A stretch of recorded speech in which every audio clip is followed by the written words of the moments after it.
Hey guys, what's going on? This is Markstrom here, and today I'd like to break down my favorite way to easily make money in Escape from Tarkov.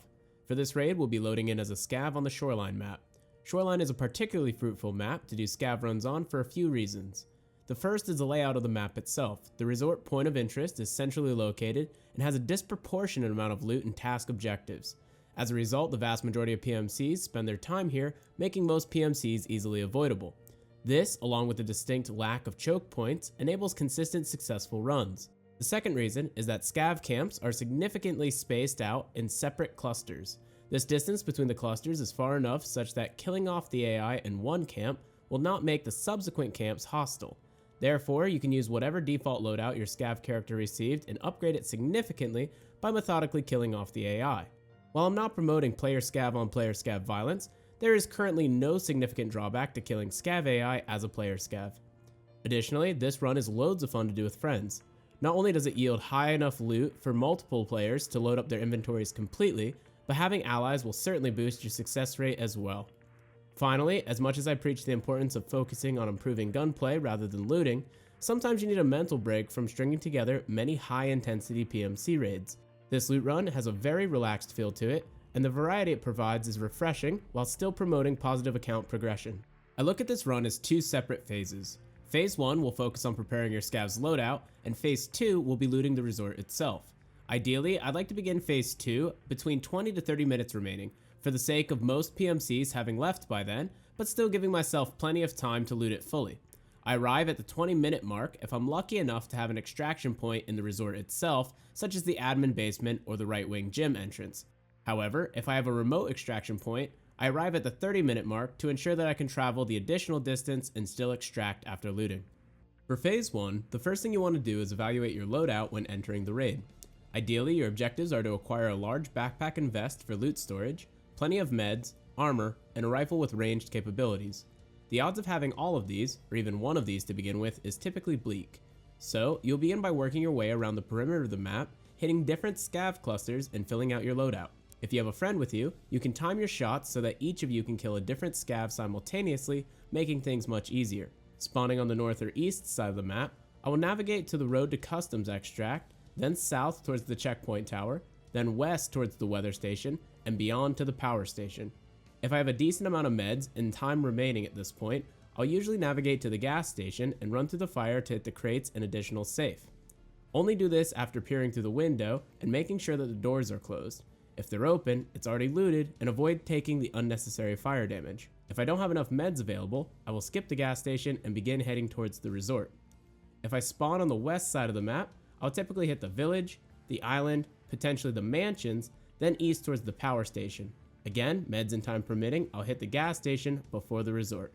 Meds in general are integral to this run and can be found in many medical bags scattered around the map, such as in the village, the island, and the weather station. You will need them when entering Phase 2. If for some reason you still don't have meds, begin Phase 2 by looting the first floor of both the east and the west resort wings. While not necessary for most loadouts, pay special attention to grizzlies and splints, as they will be hugely beneficial soon to come. Throughout the second and third floors of the east and west wings, the roofs, and the courtyards, there are numerous weapon boxes, meds, and item spawns that will provide solid loot yields. I'll provide a great resource that shows where many of these are located in the description below. The more frequently you complete Phase 2, the more proficient you will become at evaluating how much time is left and knowing what rooms are worth hitting. Pay attention to Shoreline key spawns all over the map during Phase 1 and 2 in order to gain access to the most rooms. I will link a complete Shoreline key guide in the description as well, created by our good friend Pestily. With practice, you will easily be extracting from the raid with over 250,000 rubles regularly. With luck, it can be upwards of 500,000. The main way that you hit these numbers is by checking rooms like West Wing 220 and 222, and East Wing 310, 222, and the pig room for leftovers. If West 222/221/218, which are all connected to each other, and East 222 are locked, then you're officially in business and it's time to put those collected meds to use. If starting in the West Wing, head to room 321 and pop yourself out onto the balcony. Take out your hatchet and pop up onto the ledge. I face myself typically 5 to 10 degrees away from the room with one of my feet hanging well beyond the balcony. I move forward slightly to the point where my character begins to fall. I rotate my mouse 45 degrees leftwards and hold the A key. With the proper timings, you'll find yourself on the balcony of the room below with 2 more rooms attached, all filled with fresh loot. We call this the drop down. The same can be done on the east wing in room 326 to fall into the balcony of room 222. Keep a keen eye out for bitcoins, gold chains, cats, clocks, lions, ophthalmoscopes, RSASs, M4s, you name it. The potential loot here is massive, so be sure to scour these rooms thoroughly. If you don't manage to land on the balcony, odds are that you will take damage to your legs and more than likely end up with breaks. Bandage, heal, splint, grizzly, and PK up appropriately and give it more goes. Keep an eye on the extraction timer and give up when your time remaining is soon to expire. With practice, this drop can be executed on command, giving you valuable extra time to sort through your riches. Additionally, keep your eyes peeled for any PMC corpses throughout the rooms and hallways, as they will typically have significant loot on them, including items, better armor, and perhaps larger storage vests and backpacks. Be careful of bug slots within these containers that disallow the addition of loot into some of the compartments. Oftentimes, Alt F4ing the game, rebooting, and loading back into the raid will reveal the true contents of the containers and fix the issue. However, only do this if you have ample time left in the raid. Finally, if you have inventory space and time remaining, remember that the North Wing has tons of useful quest items that can be quickly collected to round out your raid, in addition to many electronics, industrial spawns, numerous PCs, and a few weapon boxes. Again, if you're lucky, your extraction point will be in the resort, so you can really stretch your looting to the last minute or two.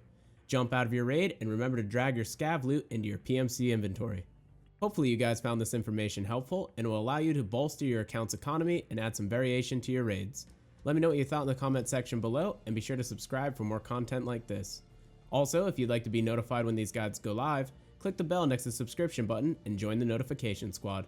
Also, be sure to tune into the live stream every day of the week starting at 7 a.m. Eastern at twitch.tv/MarkstromTV. Thanks for watching.